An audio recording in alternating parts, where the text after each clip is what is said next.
அஸ்ஸலாமு அலைக்கும். இன்றைய கிளாஸில் உங்களுக்கு வைக்கப்பட்ட எலக்ட்ரிசிட்டி ஆன்லைன் எக்ஸாம் முதலாவது அந்த பகுதிக்குரிய விடைகளையும் அதனுடைய விளக்கங்களையும் பார்க்க முடியும்.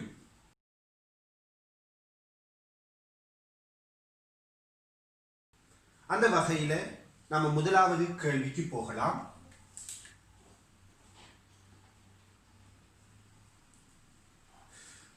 பின்வருவனவற்றுள் சர்வதேச அலகு அல்லாதது எதுங்கிறதான் முதலாவது கேள்வி. பார்த்தீங்களா இருந்தால் பொதுவாக சர்வதேச அலகுகளாக 7 சர்வதேச அலகுகள் வரையறுக்கப்பட்டது. அதில் ஒன்று திணிவ வரையறுக்கக்கூடியதாக கிலோகிராமும், திணிவுக்குரிய அலகாக கிலோகிராமும், தூரத்திற்குரிய அலகாக மீட்டரும், நேரத்திற்குரிய அலகாக சர்வதேச அலகாக செகண்டும், மின்னோட்டத்திற்குரிய சர்வதேச அலகாக அம்பியரும், வெப்பநிலைக்குரிய சர்வதேச அலகாக கெல்வினும், பதார்த்தங்களின் அளவிற்கான சர்வதேச அலகாக மூலும், ஒளியின் செறிவுக்கான சர்வதேச அலகாக கெண்டலோவும் வரையறுக்கப்பட்டிருக்கு. இவ்வாறு இருக்கக்கூடிய இந்த 7 சர்வதேச அலகுகள் தவிர்ந்த ஏனைய அலகுகள் எல்லாமே இந்த சர்வதேச அலகுகள்ல இருந்து பெறப்பட்டவையாக இருக்குது. எனவே இங்க கேட்கப்பட்ட முதலாவது கேள்விக்கான விடை சர்வதேச அலகு அல்லாதது கேட்டதால அதற்கு பொருத்தமான விடை 4வதாக இருக்கும். என்றால் 4வது விடையில கூலோ தரப்பட்டிருக்குது. எனவே சர்வதேச அலகு அல்லாததுல 4வது விடை கூலோ வரக்கூடியதாக இருக்கும். ஓகே, இந்த இடத்துல எனக்கு சில மேலதிகமான சில விடயங்களை சொல்லணும் போல இருக்குது. அதாவது என்னென்றால் 2019ஆம் ஆண்டு மே மாதம் சர்வதேச அலகுகளுக்கான வரைவிலக்கணங்கள்ல மாற்றங்கள் செய்யப்பட்டுச்சு. அதாவது 1983ஆம் ஆண்டு சர்வதேச அலகுகளுக்கான வரைவிலக்கணம் வரையறுக்கப்பட்டதன் பிற்பாடு 2019ஆம் ஆண்டு சர்வதேச அலகுகளுக்கான வரைவிலக்கணங்கள்ல மாற்றங்கள் செய்யப்பட்டுச்சு. அதுல குறிப்பாக மாற்றம் செய்யப்பட்ட சர்வதேச அலகுகள் ஒன்று கிலோகிராம், அதே போன்று அம்பியர், அதே போல கெல்வி, அடுத்தது மூல். இந்த 4 சர்வதேச அலகுகளும் பிரதானமாக 2019ஆம் ஆண்டு வரைவிலக்கணங்கள்ல மாற்றம் செய்யப்பட்டது. பாத்தீங்களா இருந்தால் உதாரணமா இந்த கெல்வினுக்குரிய வரைவிலக்கணத்தை பொறுத்த வரையில நீங்க தேர்மல் பிசிக்ஸ்ல ஹீட்ல நீங்க என்ன செய்ய முடியும், கெல்வினுக்கான வரைவிலக்கணங்களை பேச முடியும்.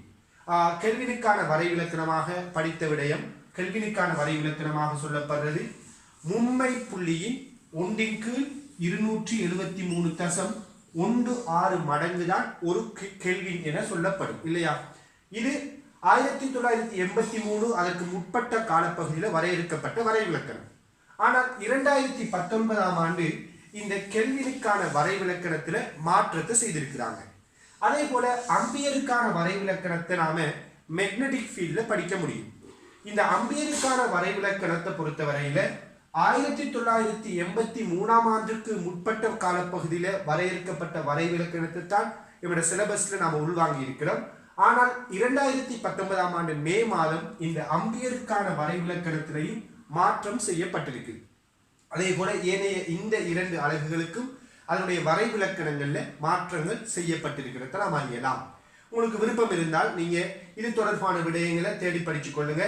ரைட். ஆகவே 1983ஆம் ஆண்டு காலப்பகுதிக்கு பிற்பாடு 2019ஆம் ஆண்டு சர்வதேச அலகுகளுக்கான வரைவிலக்கணங்கள்ல மாற்றம் செய்யப்பட்டிருக்குது. ரைட். இப்ப 2வது கேள்விக்கு வருவோம்.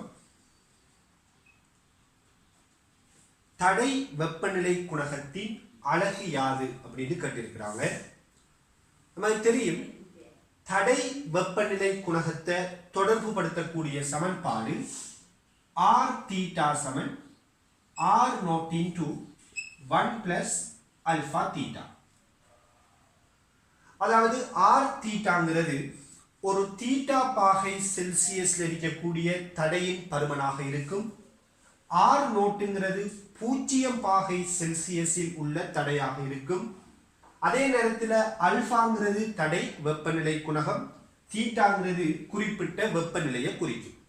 இந்த சமன்பாட்டின் படி இந்த சமன்பாட்டில் ஒன்றோட அல்பா தீட்டாவானது கூட்டுப்படுறதால இந்த ஒன்று அலகற்ற கணியமாக இருப்பதனால் அதனுடன் கூட்டுப்படக்கூடிய அல்பா தீட்டாங்கிற இந்த கணியமும் அலகற்ற கணியமாக இருக்கணும். ஆகவே அல்பா தீட்டா அலகற்ற கணியமாக இருக்கணுமாக இருந்தால் தீட்டாவின் அலகு செல்சியஸாக இருப்பதால் இந்த அல்பாவின் அலகானது செல்சியஸ் -1 ஆக வரும். ஏனென்றால் இது இரண்டும் பெருக்கப்படும் போது இது அலகற்ற ஒரு கணிய தொகுதியாக மாற்றமடையும். அந்த வகையில தடை வெப்பநிலை குணகத்தின் அலகு செல்சியஸ் -1 ஆக இருக்க முடியும். ரைட்? இதுல பார்த்தமாக இருந்தால் தடை வெப்பநிலை குணகத்தை பற்றி நாம மேலதிகமாக சொல்லக்கூடிய விடயங்கள்னால் இந்த தடை வெப்பநிலை குணகம் நேர்பருமனாகவும் மறைபருமனாகவும் வர முடியும். உதாரணமா நாம படித்திருக்கிறோம், கடத்திகளை பொறுத்தவரையில அல்பாவானது நேர்பருமனாகவும் குறை கடத்திகளை பொறுத்தவரையில இந்த அல்பாவின் பருமன் மறைபருமனாகவும் வர முடியும். அதே போல இந்த அல்பாவின் பருமன் ஒரு குறிப்பிட்ட திரவியத்துக்கு தொடர்ந்து மாறாமல் இருக்கும் சொல்ல முடியாது. ஏனென்றால் வெப்பநிலை உயர்வாக அதிகரிக்கும் பட்சத்தில் இந்த அல்பாவின் பருமனில் ஒரு குறிப்பிட்ட திரவியத்திற்கு இந்த அல்பாவின் பருமனில் மாற்றம் ஏற்பட முடியும்.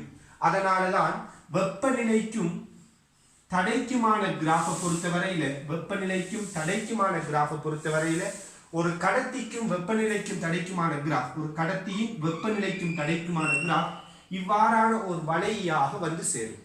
வெப்பநிலையுடன் தடை அதிகரிப்பது ஒரு நேர்கோடாக இல்லாமல் வளைந்த கோடாக மாற்றமடைவதற்கான காரணம் அல்பாவின் பருமன் உயர் வெப்பநிலையின் போது மாற்றமடையக்கூடியதாக இருப்பது. ஓகே, இப்ப நம்ம மூன்றாவது கேள்விக்குள்ள வரலாம். மூன்றாவது கேள்வி, மின் கடத்தி ஒன்றின் இயல்பு அல்லாதது எது என்று சொல்லி கேட்கிறாங்க. இதுல முதலாவது கூற்று எடுத்தீங்களா இருந்தால் வெப்பநிலையுடன் தடை அதிகரிக்கும் அப்படி சொல்லப்பட்டிருக்குது. பொதுவாக உங்களுக்கு தெரியணும், மின் கடத்தியை பொறுத்தவரையில மின்னோட்டத்தை தன்னூடாக செல்லவிடக்கூடியவையைத்தான் நம்ம மின் கடத்திகள் சொல்றோம். எனவே இந்த மின் கடத்திகளை பொறுத்தவரையில வெப்பநிலையை நாம அதிகரிக்கும் போது அதன் தடை பருமனானது அதிகரிக்கக்கூடியதாக இருக்கும். எனவே முதலாவது கூற்று சரியான கூற்று. இரண்டாவது கூற்று எடுத்த இருந்தால் இது அதிகமான சுயாதீன ஏற்றங்களை கொண்டிருக்கும் சொல்றாங்க. பொதுவா மின் கடத்தலுக்கு மின்னோட்டத்திற்கு சுயாதீன ஏற்றங்கள் தான் பயன்படுத்தப்படுவது. அந்த வகையில அதிகமான சுயாதீன ஏற்றங்கள் இருக்கிறங்கிறது ஒரு கடத்திக்கு இருக்க வேண்டிய ஒரு முக்கியமான அம்சமாக இருக்கு. எனவே இரண்டாவது கூற்றும் சரியானது. மூன்றாவது கூற்றுக்கு வருவோம். மூன்றாவது கூற்று சொல்றாங்க, ஒரு கடத்தில கடத்து திறன் இழிவாக இருக்கும்னு சொல்றாங்க. எனவே இதுல வசனத்தை பார்க்கும் போதே இது பிழையான ஒன்றாக விளங்கும் இல்லையா? கடத்திகள் சிறப்பாக மின்னோட்டத்தை கடத்தக்கூடியது. ஆனா இங்க சொல்லப்பட்டிருக்குது இதுல கடத்து திறன் இழிவாக இருக்கும்னு சொல்லி. எனவே கடத்து திறன் கடத்திகளை பொறுத்தவரையில இழிவாக இருக்காது, அது உயர்வானதாக இருக்கும். பொதுவாக கடத்திகளுக்கு தடைத்திறன் தான் இழிவானதாக இருக்கும். எனவே தடைத்திறன் இழிவானதாக இருக்கும் என்று சொல்லக்கூடிய ஐந்தாவது கூற்று சரியான கூற்று. அதே நேரத்தில் கடத்து திறன் இழிவாக இருக்கும் என்று சொல்லக்கூடிய மூன்றாவது கூற்று பிழையானதாக அமையும். அதே போல நான்காவது கூற்று எடுத்து பார்ப்பமாக இருந்தால் இதன் தடை வெப்பநிலை குணகம் நேர்பருமனாக இருக்கும் என்று சொல்றாங்க. நான் ஏற்கனவே சொன்னேன், வெப்பநிலை அதிகரிக்கும் போது தடை அதிகரிக்குமாக இருந்தால் வெப்பநிலை அதிகரிக்கும் போது தடை அதிகரிக்குமாக இருந்தால் அதன் தடை வெப்பநிலை குணகம் நேர்பருமனாக இருக்கணும். பொதுவாக குறை கடத்திகளுக்கு நாம தடை வெப்பநிலை குணகத்தை மறைபருமன் என்று சொல்றோம். எனவே இங்கு பொருத்தமான விடை மூன்றாவதாக அமையும். ஓகே, இப்ப நாம நான்காவது கேள்விக்கு வரலாம். ஒரு குறிப்பிட்ட பிரதேசத்துல பாயக்கூடிய ஏற்ற துணிக்கைகளை கொண்டு இந்த பிரதேசத்துல உருவாகக்கூடிய இழிவு மின்னோட்டம் எங்க இருக்கும்னு சொல்லி கேட்டிருக்கிறாங்க.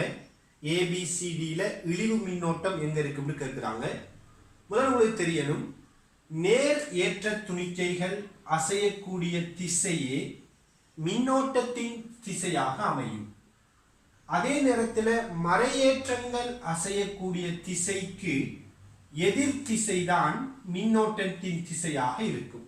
நேரேற்றத்தின் இயக்க திசை மின்னோட்டத்தின் திசையாகவும் மறையேற்றங்களின் இயக்க திசை மின்னோட்டத்திற்கு எதிர் திசையாகவும் அமையும். அந்த வகையில இங்க ஏங்கிற படத்திருத்தமா இருந்தால் மறை ஏற்றங்கள் 7 கூலோம் பெர் செகண்ட்ங்கிற வீதத்துல வலப்பக்கமாக அசைந்து கொண்டு இருக்குது. முதல் உங்களுக்கு தெரியணும், கூலோம் பெர் செகண்ட் அப்படிங்கிறது உண்மையிலேயே மின்னோட்டத்தின் அலகாக இருக்குது. ஓர் அலகு நேரத்தில் பாய்ந்த ஏற்றம் அல்லது ஏற்ற பாய்ச்சல் வீதம் தான் மின்னோட்டம் சொல்லப்படும். எனவே இங்க கூலோம் பெர் செகண்ட் என்று சொல்லப்பட்டது அம்பியராக மின்னோட்டத்துக்குரிய அலகாக இருக்குது. அந்த வகையில 7 கூலோம் பெர் செகண்ட்ங்கிற வீதத்துல மறை ஏற்றங்கள் வலப்பக்கம் அசைந்தால் இந்த மறை ஏற்றங்களால் உருவாக்கப்படக்கூடிய மின்னோட்டம் இடப்பக்கமாக 7 அம்பியர் என்று சொல்லலாம். மறையேற்றங்களின் திசைக்கு எதிர் திசையே மின்னோட்டம். எனவே இங்க மறையேற்றத்தால் உருவாக்கப்படுற மின்னோட்டம் 7 அம்பியர். இதே போல இந்த பிங்கிற படத்தை எடுத்தீங்களாக இருந்தால் இங்க 3 கூலோம் பெர் செகண்ட்ங்கிற வீதத்துல பிளஸ் ஏற்றங்கள் இடப்பக்கமாக அசையுது. எனவே இந்த பிளஸ் ஏற்றத்தால் உருவாக்கப்படக்கூடிய மின்னோட்டம் 3 அம்பியர். அது நேரேற்றத்தில இயக்க திசையே பிளஸ்ல இயக்க திசையே மின்னோட்டத்தின் திசையாக அமையும். அதே நேரத்தில் மைனஸ் ஏற்றம் வலப்பக்கமாக 4 கூலோம் பெர் செகண்ட் வீதத்தில் இயங்குது என்றால் இந்த மைனஸ் ஏற்றத்தால் உருவாக்கப்படுற மின்னோட்டமும் இடப்பக்கமாக 4 அம்பியராக இருக்கும். அந்த வகையில இந்த பிரதேசத்தில் உருவாகக்கூடிய மொத்த மின்னோட்டம் 3 அம்பியர் 4 அம்பியருங்கிறதால 7 அம்பியராகவே இருக்கும். அதே போல சிக்கு வரலாம். இதுல பார்த்தீங்களா இருந்தால் பிளஸ் ஏற்றம் இடப்பக்கமாக 2 கூலோம் பெர் செகண்ட் வீதத்தில் இயங்குறதால இங்கே மின்னோட்டம் 2 அம்பியராக இருக்கும். மைனஸ் ஏற்றம் வலப்பக்கமாக இயங்குறதால இவரால் உருவாகிற மின்னோட்டம் இடப்பக்கமாக 5 அம்பியராக இருக்கும். எனவே இந்த தொகுதியில மொத்தமான மின்னோட்டம் 7 அம்பியர். இதே போல டி பகுதிக்கு வருவமாக இருந்தால் இங்க பிளஸ் ஏற்றம் 6 கூலோம் பெர் செகண்ட்ல இடப்பக்கமாக இயங்குறதால மின்னோட்டம் 6 அம்பியராக இடப்பக்கம் இருக்கும். அதே நேரத்தில் மைனஸ் ஏற்றம் இடப்பக்கம் 1 கூலோம் பெர் செகண்ட்ல இயங்குதுன்றால் இந்த மைனஸ் ஏற்றத்தால் உருவாக்கப்படுற மின்னோட்டம் வலப்பக்கமாக 1 அம்பியராக இருக்கும். எனவே இந்த பிரதேசத்தில் விளையுளாக உருவாகக்கூடிய மின்னோட்டம் 6 அம்பியர்.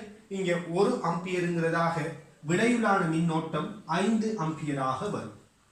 எனவே இங்கு தரப்பட்ட கேள்வியில இந்த தரப்பட்ட படங்கள்ல இழிவு மின்னோட்டத்துக்குரிய பிரதேசம் டி ஆக வரக்கூடியதாக இருக்கும்.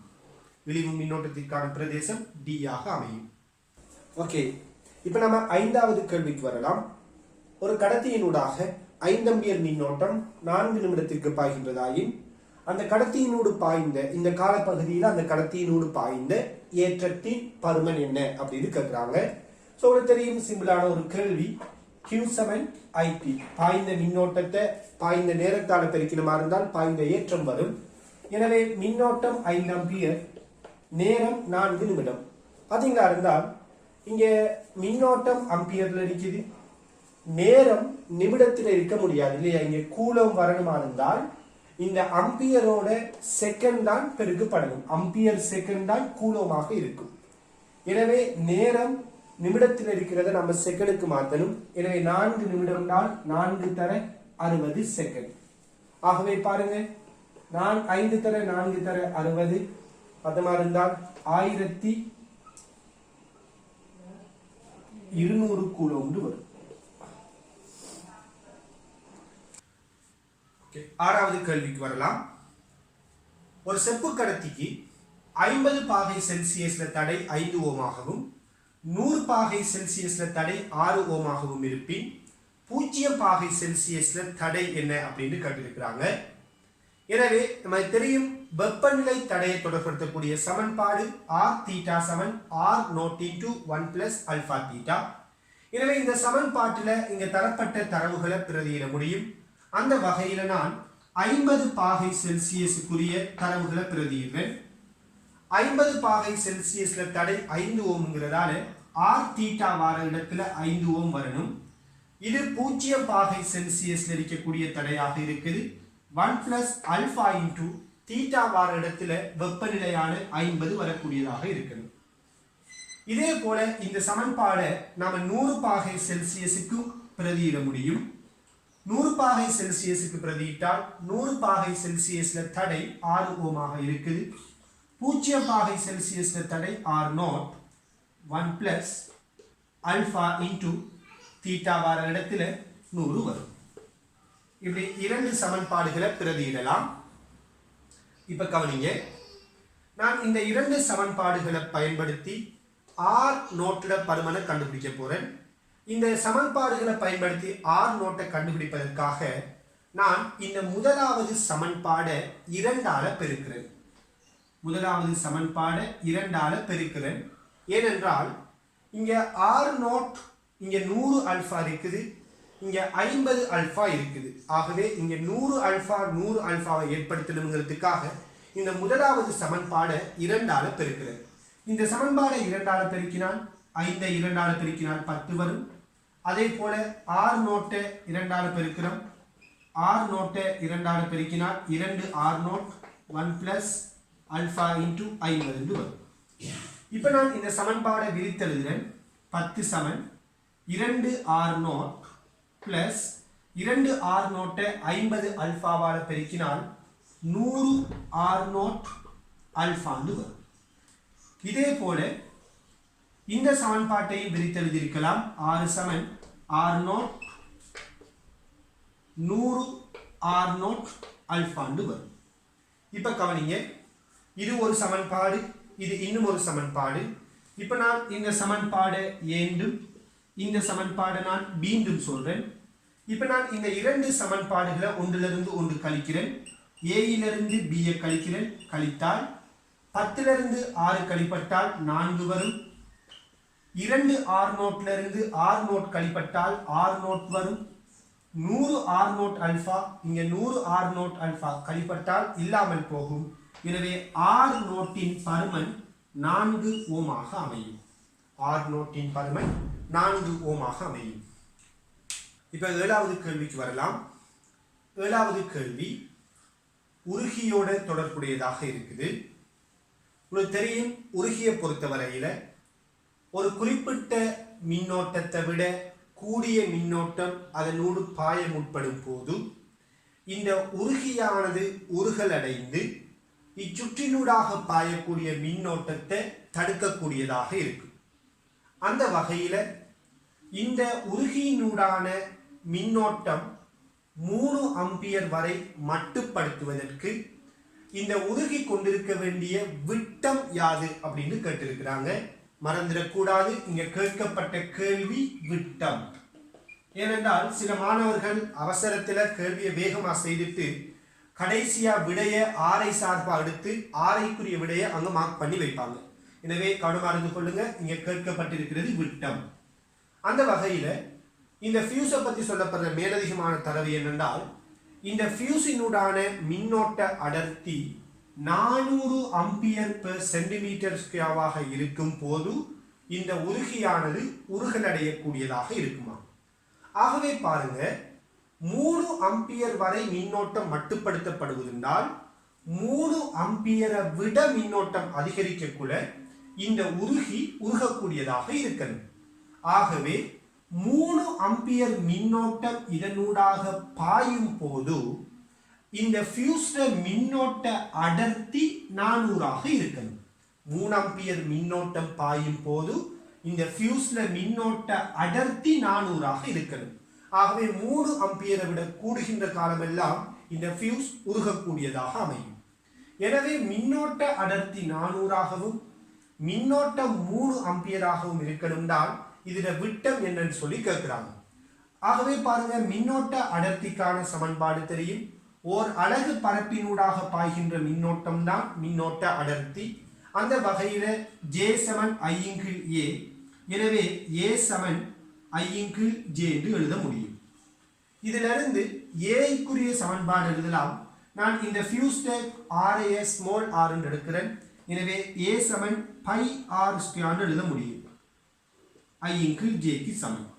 இதிலிருந்து ஆர எழுவாய் மாற்றம் செய்தால் ஆர் சமன் ஐ இன் கீழ் பை ஜே என்று வரக்கூடியதாக இருக்கும் இல்லையா? இப்ப பாருங்க, இதுல ஆரைக்கான பருமனை நம்ம கண்டுபிடிக்க முடியும். இப்ப நம்ம இந்த சமன்பாட்டில் பிரதியிட முடியும். ஆர் சமன் மின்னோட்டத்தில பருமன் 3 ஆம்பியர், அதே போல பையினது பருமன் 3 என கொள்ள சொல்லியிருக்கிறாங்க. ஜேயினது பருமன் 400 ஆம்பியர் பெர் சென்டிமீட்டர் ஸ்கொயர். எனவே இதை மீட்டர் வர்க்கத்துக்கு மாற்றி விடுவோம். 400 ஆம்பியருக்கு சென்டிமீட்டர் வர்க்கம், அது மீட்டர் வர்க்கத்துக்கு மாற்றுறதுக்காக 1 தர 10⁻6 பிரதியிடு. 1 தர 10⁻6 மீட்டர் வர்க்கமாக இருக்கும். சென்டிமீட்டர் வர்க்கத்தை மீட்டர் வர்க்கத்துக்கு மாற்றிட்டோம். இப்ப பாருங்க, இந்த 3 வெட்டுப்படும். 1 தர 10⁻6 மேலுக்கு வந்தால் 1 தர 10⁻6 கீழ் 400 ஆம்பியராக இருக்கும். இதுல இருந்து இந்த சமன்பாடு தீர்த்தமா இருந்தால், வர்க்கமூலம் எடுத்தமா இருந்தால் 1 தர 10⁻3 கீழ் 20 என்று வரும். ரைட்? எனவே பாருங்க, 1 கீழ் 20 இதை நாம 0.05 என எழுதலாம். தர 10⁻3 மீட்டராக இருக்கு. எனவே இந்த ஃபியூசினரி ஆரையானது 0.05 தர 10⁻3 மீட்டர். இப்ப இதுல இருந்து கேட்கப்பட்ட கேள்வி விட்டம்ங்கிறதால இந்த விட்டத்துக்கு மாற்றுவோம். இதுல 2 மடங்காக இருக்கணும். எனவே விட்டம் சமன் 0.1 தர 10⁻3 மீட்டர். எனவே இது மீட்டர்ல இருக்குது. ஆகவே இதை நம்ம மில்லி மீட்டருக்கு மாற்றலாம். 10⁻3 மீட்டராக இருந்ததால இதை மீட்டருக்கு மாற்றும் போது 0.1 மில்லி மீட்டர் வரும். எனவே விட்டத்தினது பருமன் 0.1 மில்லி மீட்டராக அமையும்.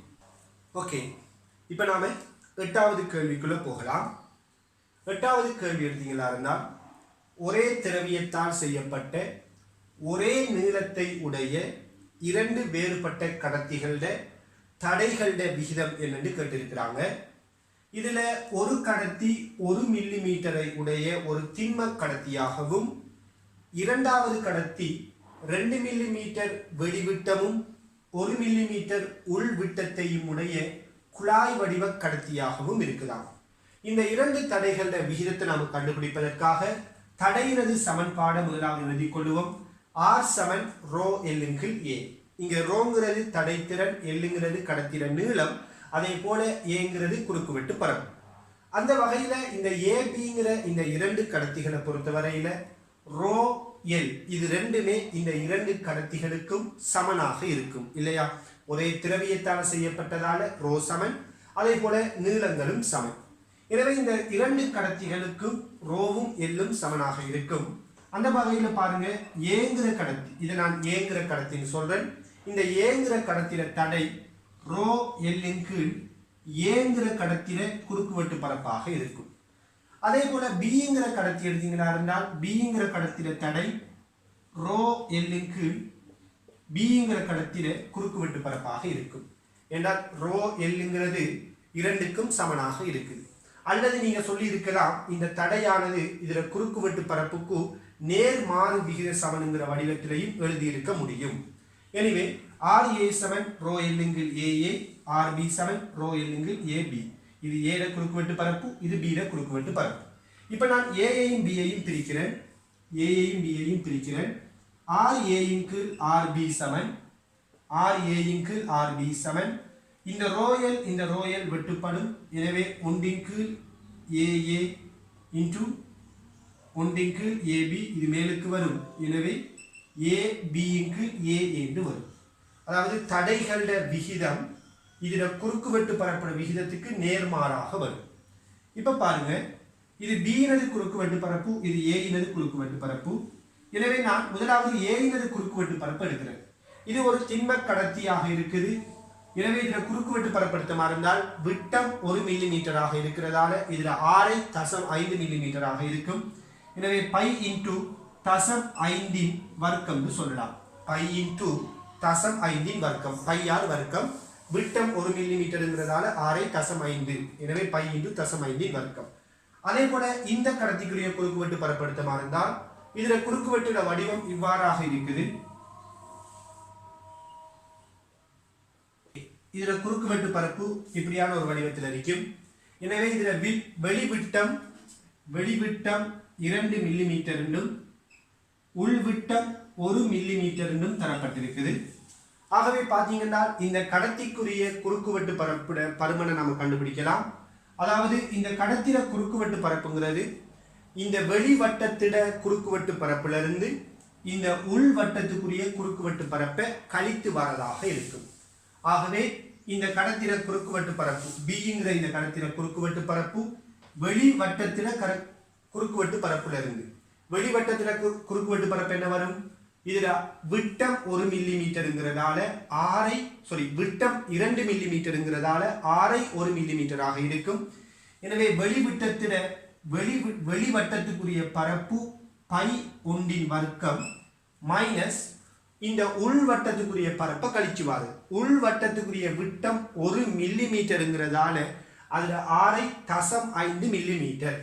எனவே உள்வட்டத்தில பரப்பு பை இன்டு 0.5 மில்லிமீட்டர் வர்க்கம். அப்ப வெளிவட்டத்தில பரப்பிலிருந்து உள்வட்டத்தில பரப்பை கழிச்சு விடுறோம். இதுதான் பி இனது குறுக்குவெட்டு பரப்பு, இது ஏ இனது குறுக்குவெட்டு பரப்பு. ரைட்? இப்ப பாருங்க, இங்க நாம பையை வெட்டலாம். வெட்டினால் 1 வர்க்கம் 1, 0.5 வர்க்கம் 0.25, அதே போல கீழுக்கும் 0.5 வர்க்கம், எனவே 0.25. ஆகவே 0.75 கீழ் 0.25 என்று வரும். எனவே இதுல விகிதமானது 3ஆக அமையும்.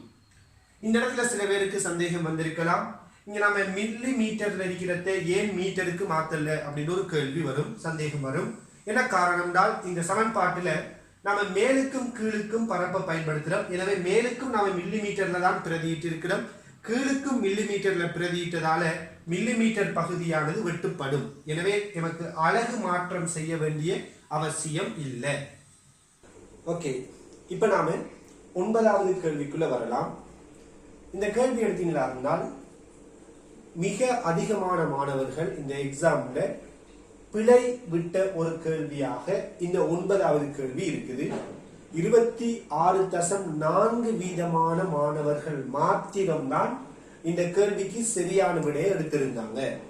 ரைட், இப்ப நாம கேள்விக்குள்ள வருவோம். ஒரு 3 செப்பு கடத்திகள், இந்த 3 செப்பு கடத்திகள்ல திணிவுகள விகிதம் 2க்கு 3க்கு 5 ஆகவும் நீளங்கள விகிதம் 3க்கு 5க்கு 7 ஆகவும் இருக்குதாம். எனில் இந்த 3 செப்பு கடத்திகள தடைகளின் விகிதம் என்ன அப்படின்னு கேட்டிருக்கிறாங்க. முதல் நான் இந்த 3 செப்பு கடத்திகளுக்கும் பெயர் வழங்குறேன். A, B, C. இந்த 3 செப்பு கடத்திகள திணிவு நீளங்கள விகிதம் தரப்பட்டிருக்கு.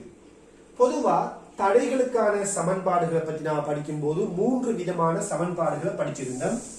ஒன்று R சமன் ரோ L இன்டு A, அதே போல R சமன் ரோ L வர்க்கத்தின் கீழ் V, அதே போல R சமன் ரோ V இன் கீழ் A வர்க்கம். இப்படி 3 விதமான சமன்பாடுகள், தடையோடு தொடர்புடைய 3 சமன்பாடுகளாக நம்ம இதை படிச்சிருக்கிறோம். இந்த வகையில பாத்தீங்கன்னா இந்த தடைகள விகிதத்துக்கு, இந்த தடைகள விகிதத்தை நம்ம காண்பதற்கு இங்க இருக்கிற பிரச்சனை என்னென்றால் இங்க திணிவுகள விகிதம் தரப்பட்டிருக்கு. எனவே தடைக்கான சமன்பாட்டுக்கும் இங்க திணிவுக்கும் எந்த தொடர்பும் இருக்கல.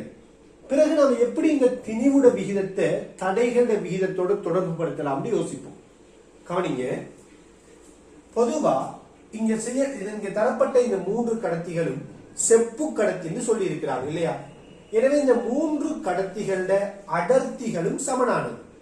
எனவே இந்த 3 கடத்திகள அடர்த்தியும் சமனாரிக்குதுனால் திணிவு சமன் அடர்த்தி தர கனவளவு, திணிவு சமன் அடர்த்தி தர கனவளவு. நான் இங்க அடர்த்திக்கு ரோவை பிரதியிடாமல் சிக்மாவை பிரதியிடுறேன். எனவே அடர்த்தி தர கனவளவு தான் திணிவை தரும். எனவே பாத்தீங்கன்னா இது 3மே செப்பு கடத்திகள்ங்கிறதால இவற்றின் அடர்த்திகள் சமனாக இருக்குது. எனவே அடர்த்திகள் 3க்குமே சமனுங்கிறதால திணிவானது அந்த செப்பு கடத்திகள கனவளவுக்கு நேர் விகித சமன் என்று சொல்லலாம். செப்பு கடத்திகள திணிவு அவற்றின் கனவளவுக்கு நேர் விகித சமன். காரணம் என்ன? அடர்த்திகள் எல்லாமே சமனாக இருக்குது என்ற ஒரே திரவியம். எனவே பாத்தீங்கன்னா இங்க திணிவுகள விகிதம் 2க்கு 3க்கு 5 தந்திருக்கிறாங்கன்றால் இங்க மறைமுகமா என்ன சொல்ல வராங்கன்றால் இந்த கடத்திகள கனவளவுகள விகிதம் 2க்கு 3க்கு 5 இருக்குதா என்றால் திணிவு கனவளவுக்கு நேர் விகித சமன். எனவே கனவளவுட விகிதம் 2க்கு 3க்கு 5, நீளத்தில விகிதம் 3க்கு 5க்கு 7. எனவே நாம இப்ப தடைகள விகிதத்தை கண்டுபிடிப்போம். பாருங்க, தடைகளுக்கான சமன்பாடு இங்க 3 சமன்பாடு இருந்துச்சு. இதுல எந்த சமன்பாடு இந்த கேள்விக்கு பொருத்தமானதுன்னு யோசிப்போம். பாத்தீங்கன்னா இங்க கனவளவு நீளம் தொடர்பு படுத்தப்படுறதால நான் R சமன் ரோ எல் வர்க்கத்தின் விங்கிற இந்த சமன்பாடை பயன்படுத்துறேன். பாத்தீங்கன்னா R சமன் ரோ எல் வர்க்கத்தின் விங்கிற சமன்பாடை பயன்படுத்துறேன். என்றால் நீளம் கனவளவு தொடர்புடைய இந்த சமன்பாடாக இருக்குது. இப்ப பாருங்க, இங்க ரோங்கிறது திரவியத்தில தடைத்திறன். எனவே இந்த 3 கடத்திகளும் செப்பால செய்யப்பட்டிருக்கிறதால தடைத்திறன் மாறிலியாக இருக்கும். ஆகவே தடையானது R ஆனது எல் வர்க்கத்தின் விக்கு நேர் விகித சமனாக இருக்கும் என்று சொல்லலாம். எனவே தடையின் பருமனானது என்னத்துக்கு நேர் விகித சமன்? எல் வர்க்கத்தின் விக்கு நேர் விகித சமன். அந்த வகையில இந்த 3 கடத்திகள தடைகள விகிதத்தை நம்ம கண்டுபிடிக்கிறோம்னா தடைகள விகிதம் எல் வர்க்கத்தின் வீட விகிதத்துக்கு சமனாக இருக்கும் என்று சொல்லலாம். ஏன்? தடை எல் வர்க்கத்தின் விக்கு நேர் விகித சமன். ஆகவே இந்த கடத்தில இந்த கடத்தில நீளத்தில விகிதத்துக்கும் கனவளவுட விகிதத்துக்கும் இடையிலான இந்த விகிதம் பிங்கிற கடத்தில நீளம் அதுல கனவளவுட இந்த விகிதத்துக்கும் சிங்கிற கடத்தில நீளம் அதுல கனவளவுட விகிதத்துக்கும் எப்படி வரணும்? சமனாக வரும். அந்த வகையில பாருங்க, முதலாவது இந்த எல் எடுக்கிறோம். இந்த கடத்தில எல் வந்துட்டு 3 இருந்தால் இதுல எல் வர்க்கம் 9 இருக்கும். இதுல கனவளவு 2 பங்காக இருக்குது. எனவே 9/2 எழுதலாம். அதே போல இதுல நீளம் 5 பங்காக இருக்குது. எனவே 5 வர்க்கம் எழுதுறேன். கனவளவு 3 பங்காக இருக்குது. இது அப்படியே 3 போறோம்.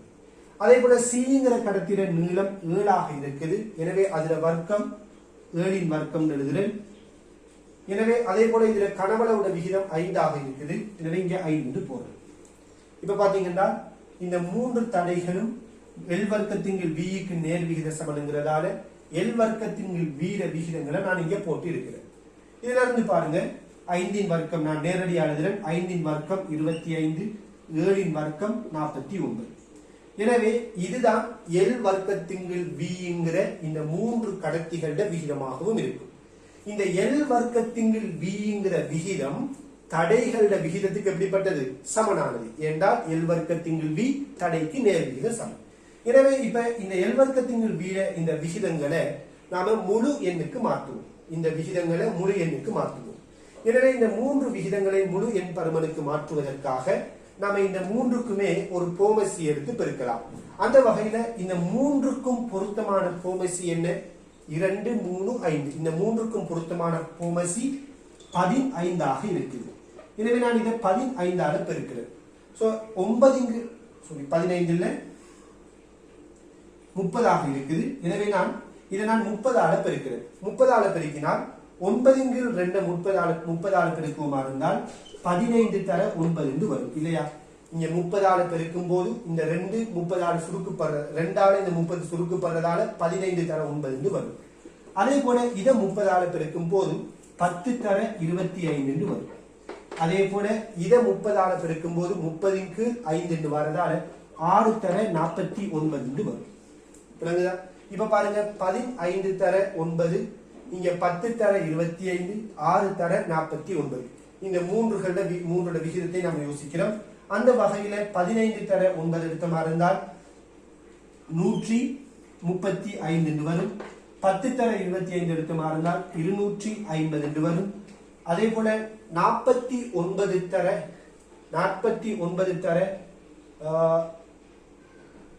6 எடுத்தமா இருந்தால் 294 வரும். ஆகவே பாருங்க, இங்க தடைகள் இந்த எல் வர்க்கத்தின் வீட விகிதம் 135க்கு 250க்கு 294 இருக்குது. இது எனவே இதுல விகிதம் தான் தடையில விகிதமாகவும் இருக்கிறதால பொருத்தமான விடை 5 இருக்கும். ஓகே, இப்ப நாம 10வது கேள்விக்கு வருவோம். 10வது கேள்வி எடுத்தீங்களா இருந்தால் ரொம்ப இலகுவான ஒரு கேள்வி.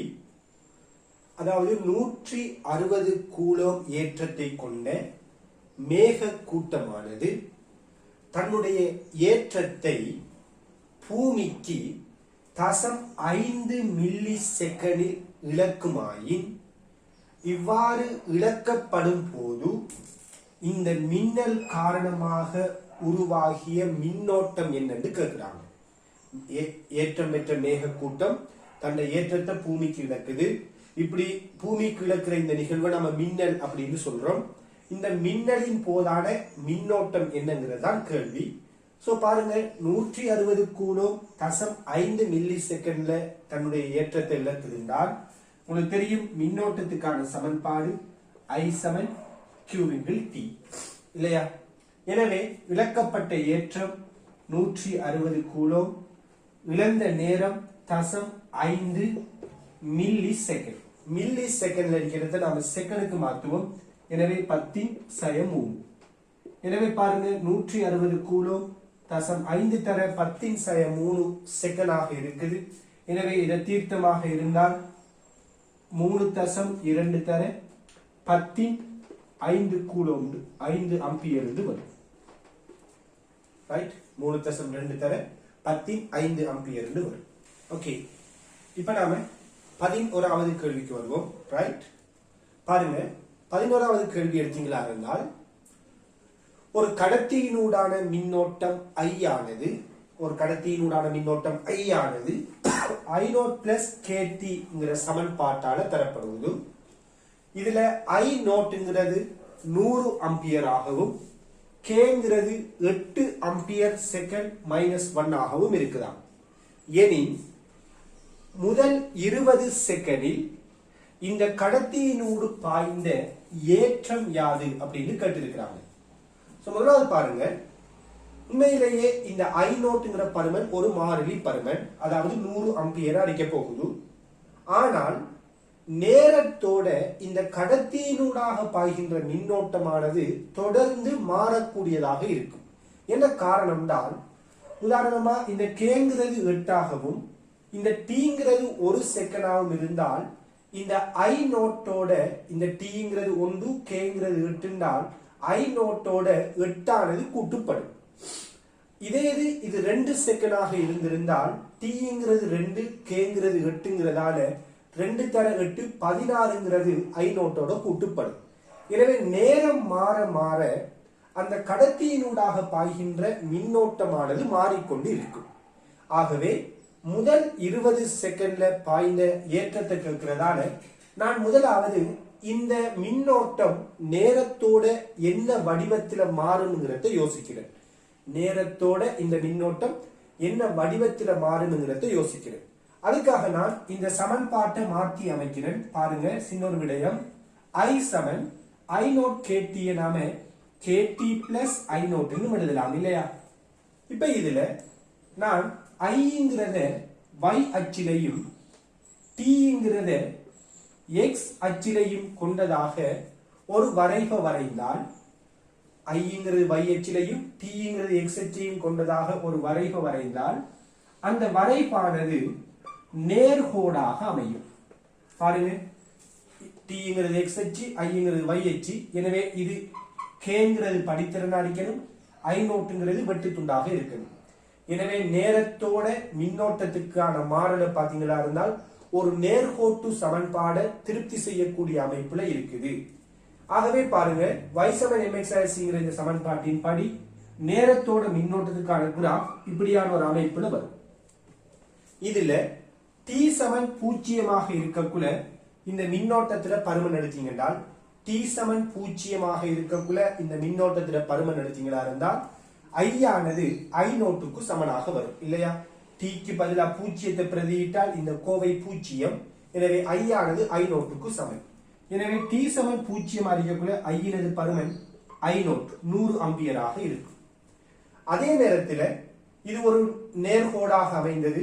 அதே நேரத்தில் T 20 செகண்ட்ல T 20 செகண்டாக இருக்கும்போது I னது பருமனை நாம கண்டுபிடிக்கலாம்.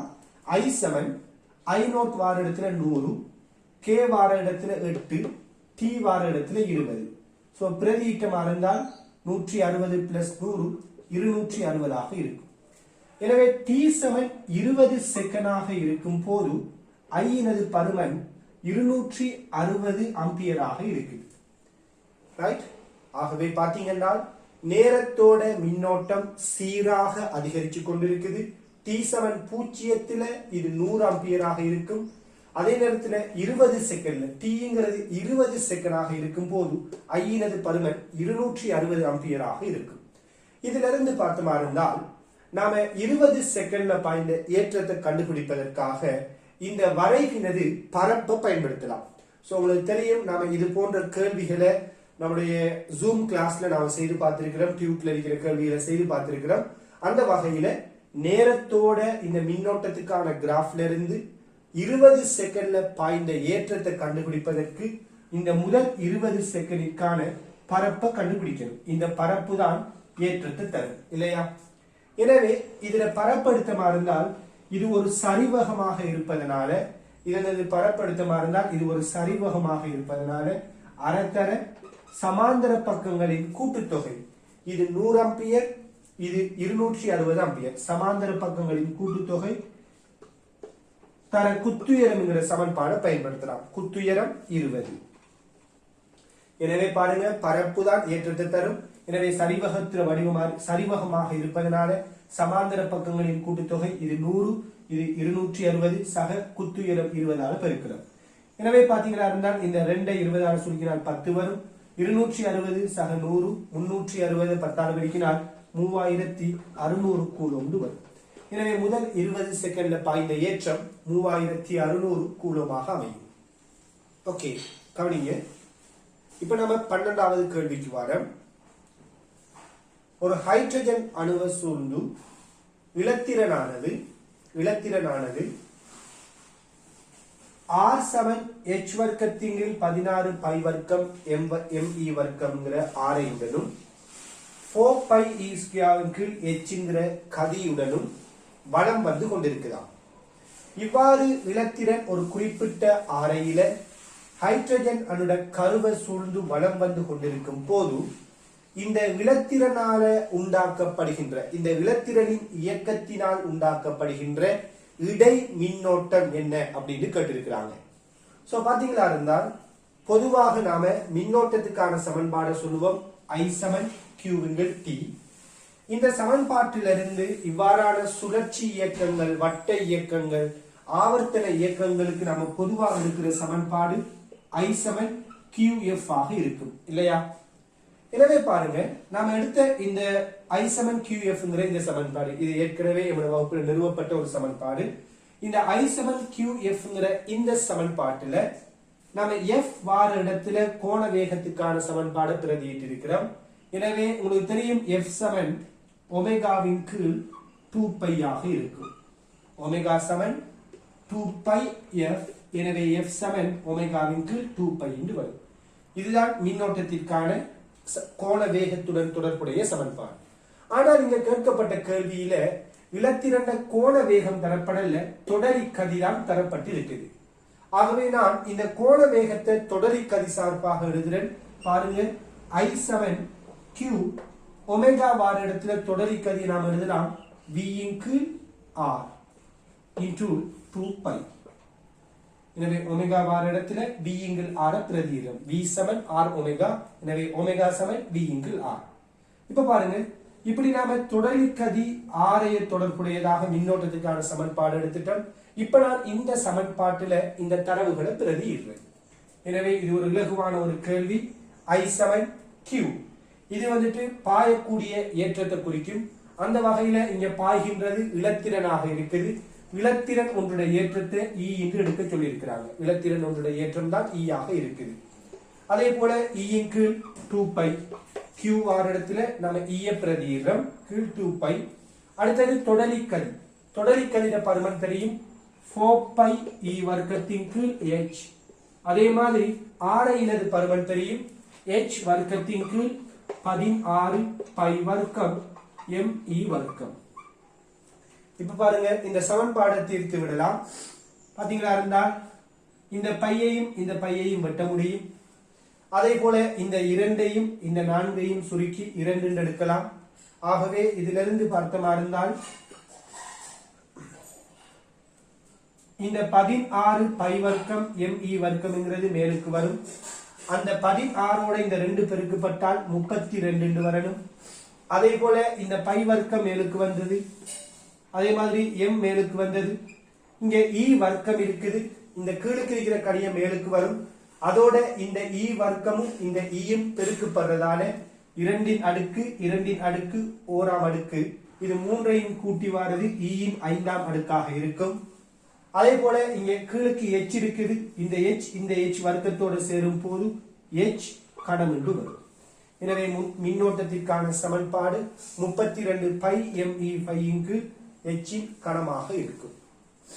ஓகே, இந்த வீடியோ உங்களுக்கு பிரயோஜனமா இருந்திருக்கும் நான் நம்புறேன். இதே மாதிரி ஏனைய ஆன்லைன் எக்ஸாமுக்குரிய விடைகளுக்குரிய விளக்கங்களையும் அதே போல சில முக்கியமான கேள்விகளுக்குரிய விடைகளுக்கான விளக்கங்களையும் இன்ஷா அல்லாஹ் எதிர்வரும் காலங்கள்ல நாங்க யூடியூப்ல அப்லோட் பண்றதை காத்திருக்கிறோம் என்கிற ஒரு நல்ல செய்தியை கூறியவனாக உங்களிடமிருந்து விடைபெறுகிறேன். நன்றி, வஸ்ஸலாம்.